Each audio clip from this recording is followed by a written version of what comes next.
اللهم يا باسط الأرض ورافع السماء، يا ناصر المظلومين، يا مغيث الملهوفين، اللهم انصر أهلنا المرابطين في فلسطين، اللهم انصر أهلنا الصابرين في غزة، اللهم ارحم شهداءهم واشف جرحاهم واجبر كسرهم وقو رجالهم وانصرهم على أعدائك وأيدهم بجنودك وثبت أقدامهم وفرج كربهم وكن معهم يا رب العالمين يا رب العالمين.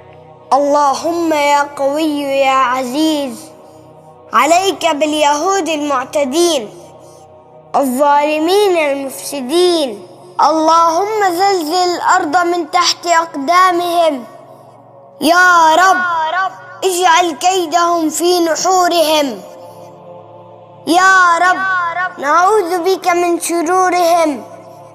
أرنا في اليهود عجائب قدرتك، اللهم لا ترفع لهم راية ولا تحقق لهم غاية، واجعلهم للعالمين آية يا الله يا الله يا الله يا الله.